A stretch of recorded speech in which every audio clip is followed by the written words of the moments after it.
वाला और इसी के साथ अब नतीजों का, जैसा मैंने कहा, मौसम खत्म हो चला है। बस एक आध नतीजे बचे हैं। तो सोमवार को एबीबी इंडिया के नतीजे आएंगे। कैसे रह सकते हैं इसके नतीजे, ये बताने के लिए कंचन जुड़ रही है। कंचन, बताइए। एबीबी इंडिया के नंबर्स हमें पॉजिटिव साइड में देखने को मिल सकते हैं। रेवेन्यू की बात करी जाए तो 12% का यहाँ पे इजाफा एक्सपेक्टेड है। इनफैक्ट पैट भी यहाँ पे 36% तक बढ़ता हुआ आ सकता है। एबिटा और मार्जिन भी अच्छी तरीके से यहाँ पे हमें बढ़ते हुए दिखाई दे रहे हैं। यहाँ पे रेवेन्यू की हमने बात करी कि जो अच्छा खासा इजाफा आया है, उसके पीछे का जो मेजर ड्राइवर है वो है इनका रोबोटिक्स और मोशन, और साथ ही साथ जो इनका इलेक्ट्रिफिकेशन सेगमेंट है, वहां से रेवेन्यू को अच्छी खासी ग्रोथ मिलने की संभावनाएं जताई जा रही है। साथ ही साथ जो स्ट्रॉन्ग डिमांड का ट्रैक्शन है वो भी कॉन्टिन्यूस टाइम पे बना हुआ दिखाई दे रहा है, जो कि इनके ऑर्डर इनफ्लो की ग्रोथ को अच्छा खासा सपोर्ट देता हुआ दिखाई देगा। और जो मार्जिन्स यहाँ पे हमें एक्सपैंड होते हुए दिखाई दे रहे हैं वो because of better product mix, और साथ ही साथ जो सर्विस का शेयर है, ऑपरेटिंग लेवरेज कहीं ना कहीं अच्छे दिखाई दे रहे हैं, जो मार्जिन्स को सपोर्ट कर रहे हैं। फोकस आपको कहां पे रखना होगा, इसके ऊपर एक बार नजर डालते हैं। इंक्रीमेंटल इनफ्लो किस तरीके का है for transmission, railway, data centre, और साथ ही साथ प्राइवेट केपेक्स का जो पूरा का पूरा ऑर्डर इनफ्लो है वो किस तरीके का है। लेकिन ऑर्डर इनफ्लो के साथ साथ ऑर्डर इनफ्लो कितना सस्टेनेबल रह सकता है, इस पे भी आपको खासा फोकस करना होगा। मार्जिन्स की जो ट्रेजेक्टरी है वो कैसी देखने को मिल सकती है, और एक्सपोर्ट को लेके किस तरीके का आउटलुक है, ये खासा फोकस पॉइंट्स होंगे एबीबी इंडिया के लिए। But overall number positive side में कि ओवरऑल नंबर पॉजिटिव साइड रह सकते हैं। और ये फिलहाल बात हुई एबीबी इंडिया की। और जैसा कि हम बात कर रहे थे, नतीजे का जो मौसम है वो खत्म हो चुका है, और अब टाइम क्या है ये जानने का कि इस तिमाही में कौन पास हुआ, कौन फेल। मोतीलाल ओसवाल ने तीसरी तिमाही की पूरी पिक्चर समझाने के लिए एक रिपोर्ट निकाली है, और इस रिपोर्ट की खास बातें बताने के लिए यतिन जुड़ रहे हैं। यतिन, बताइए। देखिए, अगर हम थर्ड क्वार्टर की बात करें तो जो फरवरी में शुरुआत में मोतीलाल ओसवाल की स्ट्रैटेजी रिपोर्ट आई थी, उसके अंदर जो अर्निंग्स अभी तक आ चुकी हैं उसके बारे में एक ब्यौरा दिया गया। अगर हम FY25 की बात करें तो जो ओवरऑल मोतीलाल ओसवाल के सिक्योरिटीज़ के अंदर जो शेयर्स के कवरेज हैं, यहाँ आपने EPS में 9% की कटौती देखी है, और FY26 की भी अर्निंग्स लगभग 7% से उन्होंने काटी है। तो कहीं ना कहीं Q3 के नतीजे थोड़े बहुत फीके ही रहे हैं। अगर हम बात करें तो ज़्यादातर सेक्टर्स में आपने एक FY25 के अर्निंग्स एस्टिमेट में एक गिरावट देखी है अप्रैल 24 के मुकाबले। और अगर हम बात करें टेलीकॉम और मेटल्स, ये दो काउंटर्स ऐसे हैं सेक्टोरली जहां आपने थोड़े बहुत EPS अपग्रेड्स देखे हैं। तो इन दोनों सेक्टर्स को छोड़ के शायद दूसरे सेक्टर्स में आपने थोड़ा बहुत पेन पॉइंट देखा है, अर्निंग्स रिवीजन डाउनवर्ड साइड पे देखा है। निफ्टी रिजल्ट्स की बात करें तो जो डाउनग्रेड्स वर्सेस अपग्रेड का रेशियो है वो 4:1 है। यानी अगर आपने 4 निफ्टी के स्टॉक्स के अर्निंग्स डाउनग्रेड किए हैं, यानी अनुमान काटे हैं, उसके सामने सिर्फ एक ही निफ्टी कंपनी के अनुमान आपने बढ़ाए हैं। तो 40 निफ्टी स्टॉक्स में आपने एक शायद रिवीजन डाउनवर्ड साइड होते दिखा है मुकाबले 10 के अपग्रेड्स। अगर हम निफ्टी की बात करें तो EPS उन्होंने 1 से 1.25% के आसपास काटा है 2 फाइनेंशियल ईयर्स के लिए, और FY26 की जो EPS अनुमान है वो लगभग 1205 रुपए के आसपास है।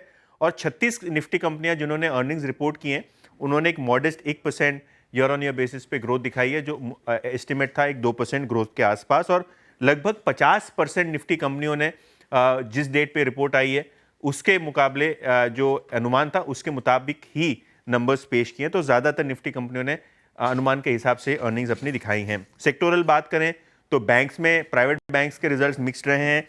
NBFC में एसेट क्वालिटी, खास करके जो MFI बिजनेस है, यहाँ आपने दिखा है एसेट क्वालिटी में डिटोरिएशन। IT सर्विसेज की बात करें तो QOQ बेसिस पे constant currency on an average जो रेवेन्यू ग्रोथ है वो लगभग 1.8% के आसपास का रहा है। ऑटो में नंबर सही हैं, लेकिन FY26 की डिमांड को लेके अभी भी असमंजस बना हुआ है। FY26 में किस तरीके से डिमांड बढ़ेगी, ऑटो कंपनीज कहते हैं इनका थोड़ा बहुत अभी रिव्यू बाकी है। Q4 के अंत में ही गाइडेंस वो दे पाएंगे। Health care stand out sector, बेहतरीन नतीजे यहाँ देखने को मिले हैं। वैल्यूएशन के लिहाज से निफ्टी अपने हिस्टोरिकल एवरेज के आसपास आ गया है। 22.5 के पी पे वो ट्रेड करता है ट्रेलिंग बेसिस पे।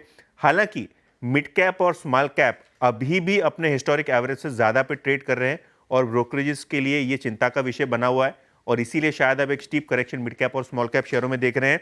ऑटो और प्राइवेट बैंक छोड़ के, और प्रॉब्ली रिटेल बिजनेस छोड़ के, बाकी सभी सेक्टर्स जो हैं अपने हिस्टोरिकल प्रीमियम वैल्यूएशन से ज़्यादा पे ट्रेड कर रहे हैं। तो कहीं ना कहीं ये एक चिंता ब्रोकरेज को सता रही है कि वैल्यूएशन अभी भी महंगे हैं, और शायद थोड़ा बहुत यहाँ एक्सपेक्टेशन टोन डाउन होने का है। बिल्कुल। इन्होंने कुछ ये बताया क्या कि अगली तिमाही बेहतर होगी नहीं होगी, ये सिर्फ हिस्ट्री की बात करी अभी? हिस्ट्री की बात करिए, और EPS तो काट रही है ना आशीष। तो अपने कमजोर अनुमान पे खरे उतरे, ऐसा कहें अपन लार्ज कैप के नतीजे। यही गड़बड़ है। Q2 सरप्राइज कर गया नेगेटिवली। Q3 में हमने अनुमान नीचे रखे थे, उस पे तो खरे उतर गए, लेकिन अनुमान ध्यान रखे नीचे थे। और अब Q4 को लेके अभी भी अनसर्टिनिटी बनी हुई है। ट्रम्प साहब पता नहीं क्या क्या ना कर डालें। तो ये अनसर्टिनिटी बाजार को वैसे ही पसंद नहीं आती। वैसे वीरू अब है नहीं, सूर्यास्त होने से पहले ही अपना रथ लेके भाग लिए हैं। ये हाल है बाजार में। मैं तो ये कहने वाली थी सर कि ट्रांजिशन हो रहा है बाजार में, लेकिन कमाई का अड्डा में भी ट्रांजिशन हो गया है। अब वीरू सर की जगह वो रथ आशीष लेके सर निकल लिए। पधारे हैं। कल वो पूछ रहे थे सूर्यास्त कब होगा, आज सूर्यास्त से पहले ही रथ लेके निकल गए भाई साहब। ये हाल है। और मुझे तो ये चिंता की बात लगती है कि ऐसे मार्केट में लोग वैलेंटाइन डे मनाने के लिए जल्दी छुट्टी कैसे ले रहे हैं ऑफिस से। वैसे राजेश सर, ये आपने वैलेंटाइंस डे के हिसाब से कपड़े पहने थे या आपको पता था कि बुल को भड़काने की जरूरत पड़ेगी? देखिए, तीन चीजें हो गई। एक तो बाजार सुबह खुला एकदम लाल रंग से था, तो मुझे लगा कि चलो वो भी हो जाए। दूसरे आपसे मुलाकात थी वैलेंटाइन की, और तीसरे बुल को तो भड़काना पड़ेगा ना भाई, सबको तो साथ चलना पड़ेगा। अच्छा, इस बीच मार्केट्स थोड़ा बहुत रिकवरी की कोशिश करते हुए, ऐसा कहना चाहिए। तो अपने 775 के आसपास के लोज से 900 के आसपास के जोन्स पे हैं। ये देखिए, थोड़ी बहुत रिकवरी की कोशिश, लेकिन फ्रेजाइल विकेट पे है, कंसर्निंग है। अभी भी इम्पॉर्टेंट है एडवांस डिक्लाइन, बाजार का बैरोमीटर, वो अभी भी मूड बिगाड़ा हुआ है। 1:10 वाला 1:7, 1:8 हुआ होगा, लेकिन उससे कोई ज़्यादा नीडल मूव नहीं करती। इंडेक्स मैनेज हो जाए, लेकिन सेंटिमेंट्स खासे बिगड़े हुए आपकी स्क्रीन पे क्लियरली। बाकी क्या चल रहा है?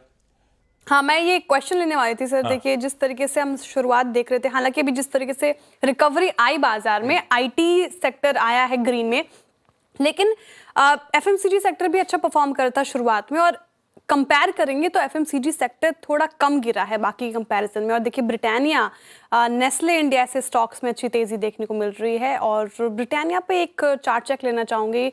सोनी जी हमारे साथ नहीं है शायद, कविता जैन जी आप बताइए, ब्रिटानिया कैसा लग रहा है? ये स्टॉक स्ट्रेंथ नजर आ रही है क्या? जिस तरीके से इसमें मूवमेंट देखने को मिल रहा है, जिनके पास है वो क्या करे, और क्या शायद फ्रेश बाइंग की यहाँ पे सलाह हो सकती है? श्रेया जी, ब्रिटानिया, नेस्ले, ये सारे डिफेंसिव काउंटर्स हैं और बाजार के निचले स्तर से यहाँ पर हम डिफेंसिव मूव देखे हैं।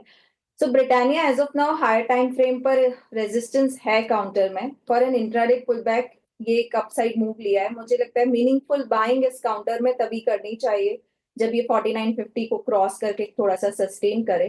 तो as of now I don't think so कि यहाँ पर बाय ट्रेड इनिशिएट करना चाहिए। 4960 के ऊपर निकलेगा तब इसमें कुछ स्ट्रेंथ देख सकते हैं। फिलहाल के लिए खरीदारी करने का मन नहीं है वैसे। गाबा सर, क्या व्यू बन रहा है भाई? निफ्टी पे लो लेवल से रिकवरी, लेकिन रिकवरी बड़ी फ्रेजाइल सी है, सेंटिमेंट्स बिगड़े हुए हैं, स्ट्रक्चर टूटे हुए हैं। क्या लग रहा है हम? लेकिन हाँ, ये है कि 22,800 के ट्रेजेक्टरी को बार बार होल्ड कर रहे हैं कह लीजिए, या बार बार उसको टेस्ट करने भी जा रहे हैं। एक वो डर रहता है कि बार बार दीवार को धक्का मारना, दीवार को तोड़ने वाली रिस्क रहता है। आप इस समय कैसे रीड कर रहे हो बाजार के समीकरण? देखिए, ऐसा है, टेक्निकली देखा जाए तो अब भी निफ्टी और बैंक निफ्टी दोनों ही वीक है। 2 अटेम्प्ट हुआ है 22,800 को होल्ड करने का। हो सकता है साइडवेज मूव मिले, थोड़ा ऊपर भी जा सकता है, लेकिन जब ये 22,800 तोड़ेगा ना, तो एक फॉल आएगा, वाटरफॉल। वो करीब 700-800 पॉइंट की गिरावट ले आ सकता है। तो हो सकता है आ जाए, हो सकता है नेक्स्ट वीक आए, लेकिन अपमूव जो भी मिलेगा, मैं उस अपमूव को डाउट करूंगा। कब डाउट करूंगा? कहां तक? जब तक ये 23,800 पार नहीं करता दिल से, वो भी स्ट्रेंथ से पार करना चाहिए ना, थोड़ा पार नहीं करना चाहिए, तब जाके होगा। उसके लिए एक ट्रिगर चाहिए।